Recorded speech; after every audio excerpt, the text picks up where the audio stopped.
I love Tony Robbins says this is you're going to grab this imaginary string and just pull it up. And just Mhm. even this 1 inch shift changes the presence of how you show up to people.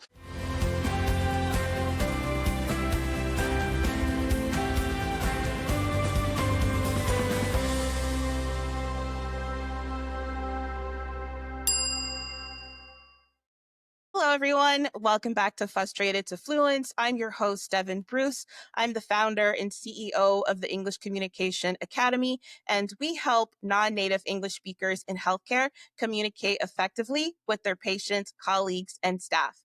And today I'm speaking with Brian Parana. Brian is more than just a health coach. He's a catalyst for change. With over 20 years of experience, he's helped thousands of clients, including a two-time Olympian and a CrossFit world champion, transform their health through fitness, nutrition, and lifestyle coaching. A former CrossFit gym owner and now a global coach, Brian empowers people to find balance between career, family, and well-being. He lives what he teaches alongside his wife, Amber, and their 4 kids with a shared passion for traveling the world. So, Brian, thank you so much for being here. Thank you so much, Devin. I really appreciate it. Thank you. And the reason why that I'm so excited to talk to you is because even though that you are a health coach, your one of your expertise is nervous systems and how to calm down and regulate nervous systems. And the reason why that I'm so excited to talk to you is because last couple of months I've been writing a bit about how it may not necessarily be a grammar issue. It's a nervous system issue. And that's a pretty newer concept, not only for me, but just in the grand scheme of language learning and development, which makes sense because, if you have an issue with your language, you think, oh, I need to take more classes, I need to learn more grammar. But if they're already fluent and they use the language every day, and if they're fluent in one area, like low pressure situations, Right. but then they start stumbling in high pressure situations, that's probably not a grammar issue. That's a nervous system issue. And anyway, I've been getting a lot of really good feedback on that. And so that's why I'm so glad to talk to you so we can do a deeper dive on that. Definitely. So again, thank you for being here. I'm so excited. So happy. So happy. Yep. Thank you. So now, just to get started, many non-native English speakers, they hesitate or over-explain things because they think that they lack the right words, as I was saying before. But can you please explain how the nervous system might actually be driving these moments instead? Yeah, definitely. Well, this isn't just to native speaking people first and foremost. I can also fall victim to hesitation, to over explaining, to rapid speak in a sense when explaining things if I get nervous as well. And it's a human body, human nature type experience. So just wanted to point that out, that just because, English might be the second language that English speaking people have just a problem speaking as well. It's a skill set in a sense. It's a matter of managing your body, matter of managing your confidence and your ability to clearly communicate yourself to the people around you. So the pressure comes, it's hesitation, it's over explaining, it's really a dysregulated nervous system that ultimately comes, and your body perceives a moment in time that causes a more of a fight or flight. The sympathetic nervous system just takes charge and we get the fight or flight. Think of the obvious one: standing in front of people for a meeting or having to give an important but sensitive conversation to an employee or a staff member. Or let's take it even farther back to when you're a child and it was the principal's office. You got called down to the principal's office. All of a sudden you feel hot, clammy, your heart rate starts going up and you're sweating. What did I do? Oh, and why am I in trouble or something? And this is the fight or flight in our new world, our modern world, as opposed to getting chased by a lion and tiger. And the body just starts this stress response. Yeah, I completely agree with you just because you're right. It's the perceived threat that is the issue. So for the non-native English speakers in healthcare, that threat could be anything. Uh, Giving a diagnosis and they don't feel comfortable, dealing with an unruly patient, giving a presentation and they don't feel comfortable or confident. So the threat is could be different, but the feeling itself is universal, just like you said, we Right. all feel that in Right. some capacity. In general, So tigers aren't going to hunt you down and try and eat you anymore. We don't have exactly. to worry about that. Exactly. Now, you briefly touched on this before, but why do stress and shallow breathing often show up first in our posture and voice before we even realize that we're stressed?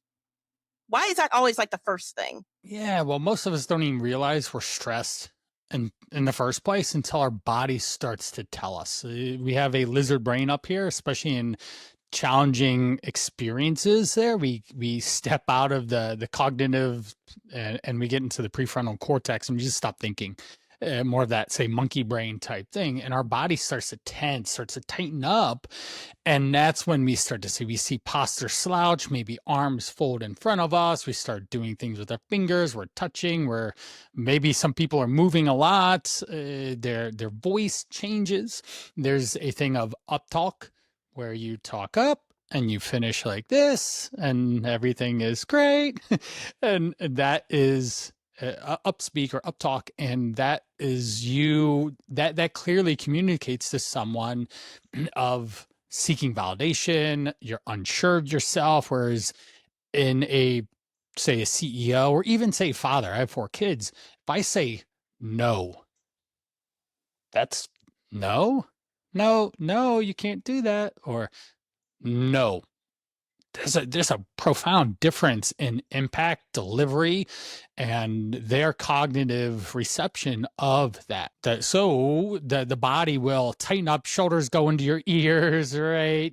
Chest tightens, your vocal cords tighten, and you get this high pitched voice, and you start seeing these things in the body first and foremost.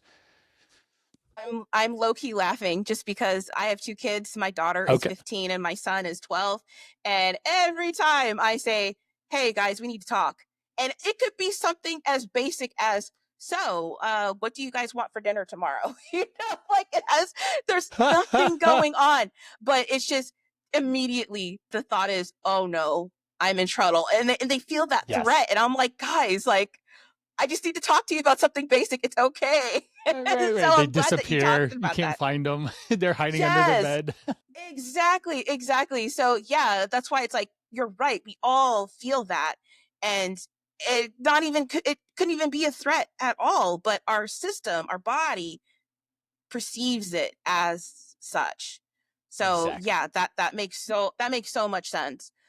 Um, Now to like bring it back to the doctors and things like that, for the doctors and the healthcare leaders working and English is not their first language, what subtle ways might stress or body tension be making them seem hesitant or less confident, even when they're fully competent in their English? Like, for example, if they are giving a presentation and they might not be fully aware that they are stressed. What are like those subtle things that people can look out for? Yeah, definitely. It's important to first and foremost validate these. Your audience knows what they're doing. They went to umpteen years of school and so many certifications and tests and all these things. They have done all the work. They're struggling with the ability to clearly communicate the knowledge in a way that is received by the other person. So hesitancy can be interpreted for a lack of intelligence or a language skill set, but it's really not. It's just the nervous system under pressure.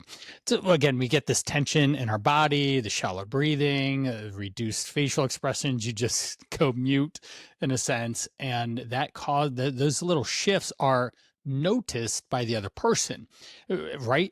We are visual. We are soaking in on our environment all the time, and when we step into situations, we're always wondering what is going to happen next. We're very curious creatures that way. And if that power position, in a sense, your client and our audience is the lead person, and you have an employee or you have a patient, you have a coworker or whatnot, they are in that say inferior position in a sense, and they're waiting for you to be the leader and step in and show them or tell them or lead them, guide them in whatever way. And any subtle clue, we know the confident leaders versus the unconfident, and usually their way they express themselves, regardless of their intelligence or their skill sets, can really be swept up. We've seen it so many times in history where certain people have a lot of charisma and enthusiasm and they take the stage, and other people that are super smart are left in the back of the room and nobody knows about them. Yeah, and that's where a lot of the frustration lies. I really feel that, just because they know that they can do it, but when that pressure is on, they shrink, and that shrinkage could be for many reasons. And so I really feel like a conversation like this is going to be eye-opening for many people, because they might start thinking, oh, okay, I really don't need to go back to an English class. I might No. just need to learn how to calm myself down, because I already know the language. I'm already competent. I already know what I'm doing. Right. It's a totally a presentation and a skill set around how to communicate first and foremost, rather than just a knowledge type scenario. Most of the time, everybody, when we go to conversations, the more basic, say speaking to a third grader, Hmm. the more the other person's going to receive it. So the more simplified and the smarter you are, the more you can simplify it to the person to receive that information is critical to to be able to show that you know what you're doing, right? You come across as very confident when you explain it at the basic level, because most of the people don't want the jargon, they don't want the extra, they don't want just doc, tell me what's up, tell me Right. what's going on. Exactly, exactly. And I like how you framed it as a skill that someone can learn, because oftentimes people feel powerless, like they feel like they can't change. It's a part of who they are or their identity. Some people feel like, oh, it's because I come from this country or this culture. And no, Right. it's like a muscle that you can develop. Yep. It's a Yep. skill set. And this is another part of language learning that people can truly develop. So that way, when they are feeling tense or stressed, they know how to regulate themselves. So that way, their English doesn't go down. They'll know Exactly. how Exactly. to they'll know how to handle or soothe the perceived threat. So Right. that's awesome. Like, that's Totally. so exciting. Like, for me, that's so exciting, just because this is going to help people who feel incredibly stuck in their ability to communicate. There's So nothing worse mm, than feeling that. I totally agree. I know, I fully agree with you. It is a horrible feeling when you know that you can do it, but you feel like there's something that you don't know that's keeping you stuck. It's Right. I agree. It's a Right. horrible, horrible feeling. Um, I always so like to having share said, this. okay, I spent a lot of yeah, time, please. a quick inflection there. I obviously coach a lot of people on health and, but their confidence in their body and their mindset. And anything that I ever do with anyone is I just always have to remind them that it's a skill set. You don't know how to cook. We can learn how to cook. You could watch Food Network. You can watch YouTube. You can watch TikTok now and learn how to Yep, cook in a sense. But you being a parent and I being a parent, it's a good thing you didn't give up on your children for walking, right? You just picked them back up absolutely. and got them to walk some more. And that's a muscle, that's a rep. There's how many millions of steps by a certain age you end up taking, and you're proficient at it, and you usually don't fall. Same thing with the experiences of being placed into these situations, to have the experience, the reps, and just the interaction with the other person, so you can either uh, know you from the very beginning, know what the conversation's about, have a clear understanding of how to communicate that, and then be able to deliver in a way that the other person receives it the way it needed to be received and it was intended by, and not just have them leaving through hurt or frustration or anger because you couldn't clearly communicate. Think of that just in being in a relationship with a husband, wife, or with parenting, or with your friends, or especially in an important context of you being a global company director and having to set the tone of what the next quarter is going to look like for sales of in your company, or you're delivering not the best news and you need to really put on your doctor hat and empathy to deliver really bad news to someone as well. Hmm. Yeah, I could not agree with you more. Now, having said that, what are some simple practices that someone can do, let's say before a meeting or a presentation, to calm their body down so that way their words flow more naturally? Right. This is where we want to tap into the parasympathetic. This is the rest and digest in a sense, the vagus nerve, and really slowing it down. Okay. Number one, well, do a couple points, but number one is let's not go to fight or flight first. Let's have the awareness in our brain to say, body, we're just going into a meeting and we're going to have a conversation and then we're going to be done. It can be as simple as that if you pre-frame this. I just remember taking sales training for my coaching and all, and we would do a pre-sales call conversation with ourselves. This is from top to bottom. This is who I'm talking to. This is what the issues are. This is how it's going to go, to pre-frame and do it.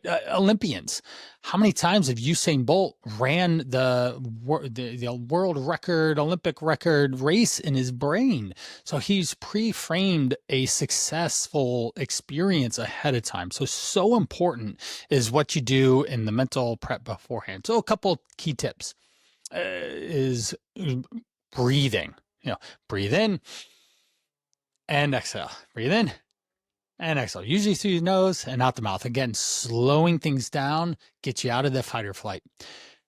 Grounding to the ground. Feel your body, feel the weight, tune into how your body feels. Maybe your shoulders are up here and you don't realize, and you're gonna about to go out on stage or into the meeting looking like this, and people are, whoa, you look a little nervous. Right? And so maybe we need to do this, or maybe we need to jump up and down and shake it out. Maybe we need to I love Tony Robbins says this is, you're going to grab this imaginary string and just pull it up. And just even this 1 inch shift changes the presence of how you show up to people. Me talking like this the whole time to Yeah. you and talking like this and rounding forward and all, and versus me up here, hopefully what I've been exhibiting the whole time, confidence and Hmm. energy, and doing in a way that hopefully is engaging, and we have a lot of comments and people take a lot of value. So those are going to be some different things. Then lastly is maybe rehearsing some of the things. Just even for this conversation, I prepared.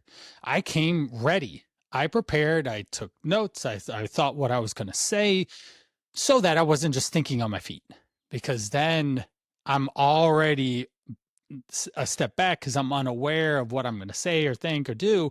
But if I come to this, okay, when we get to a starting, right, one foot forward and the other, and we're in a good stance, that's what I felt like when I joined our conversation. Awesome. Those are really great tips. Thank you. They're very Yeah, actionable as well. So I they love it have to when be. people share actionable tips that people can start implementing immediately. Yes. Now, having said that, I have another question for you. Now, let's say they're in the middle of their presentation and they notice that their body is starting to tighten, or they're mid sentence and then like the brain freeze comes in and they feel stuck. Do you have like one rescue technique Oh, that people totally. can use on the spot? Totally. Air.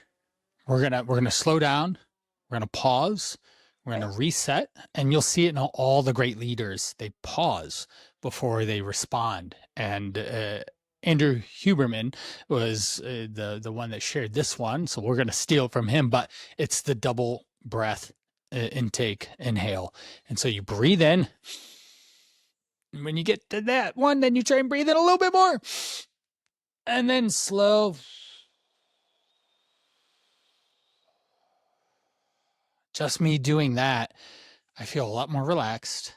I've super oxygenated myself.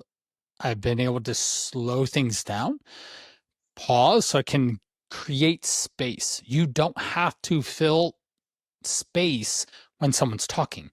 Pausing is a powerful way to let things sink in, to let you gather your thoughts, and to show up more powerfully. So it seems like slowing things down, regardless if you Yes. prepare before or if you prepare in an emergency, I should say, that's the name of the game, slowing things I, down. I think so. Even say you have a heavy accent, by slowing down your articulation, you will Yes. become more clear. I think we mentioned in the beginning how many times you Yeah. have to say slow down, slow down. It's just Yes. you're a airline person and you're waving the flags, or you're the crosswalk lady. Stop. Yellow, yellow lights flashing. Slow down. Now, finally, what would you say to someone who's listening right now and they're the ones that are blaming their grammar and then they realize, oh, it's just my body that's asking for safety, like the light bulb turned on. What's the very first thing that they can do to start changing this? I'm going to go into your brain. Let's go to the logical side, because we want to get out of the emotional side of things, because that's where emotion turns into worry and it gets lodged in the body, and then it becomes anxiety and it's tension and it's weird voice changes and different things come out than what was intended. And secondly is being really good at speaking on one subject. And they already do that. They know they are subject matter experts.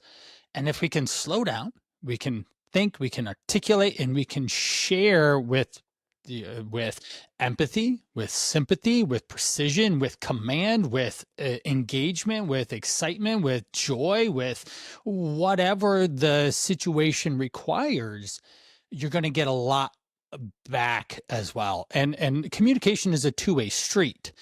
And yes, you are the leader in a sense, but you're looking to be able to serve that person that's in front of you to the best of your ability. And you showing up to be clear and present in their situation, or showing up on stage to lead your group or on the Zoom or wherever you may be at, is vitally important. So you keep the energy back and forth. Everybody listening wants you to succeed. They want you to lead. They want you to guide and tell me, if I was the patient, doc, what do I do next? Or doc, this is great news. I'm like, yeah, it is. Yeah, so we've overcome cancer, or the biopsy was it wasn't I don't want to say it was benign, right? Not Right. malignant, right? It was benign, and then you go into celebratory stuff. Whereas you maybe just want to, or you have the opposite thing, and you just go in with some more candor, some more empathy and sympathy, and really wear that hat. And lastly, I'll say is think of it maybe even as an external tool of putting on clothes. When you put on the doctor white coat, there's authority, there's power, there's energy to that.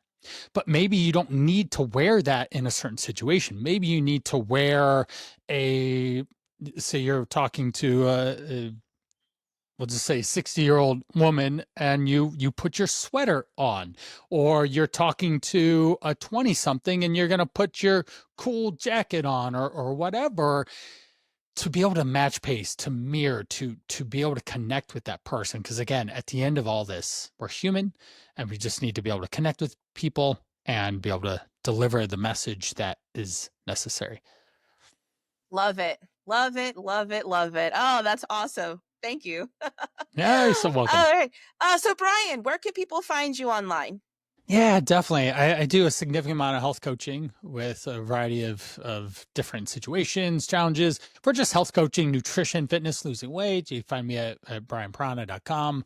I do have a men's group that's focused on just 40, 50-year-olds and more high performers, where we actually are looking to lose say 20, 30 pounds in a 100-day time frame. It's more of an experience. So the call to rise.com would be for men specific, and just coach brianparana.com for health coaching in general.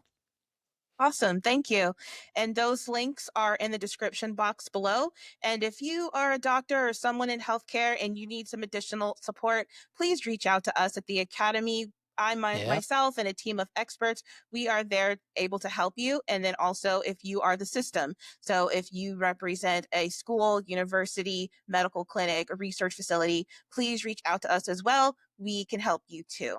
So that is it for today. Brian, thank you so much for coming on. This was a really great Yay. conversation. Thank you so much. Really great I conversation. told you I tried to prepare a lot so I could bring the heat, as Yeah. they say. No, this was great. Thank you so much. And thank you guys for listening in, and I will see you next time. Take care.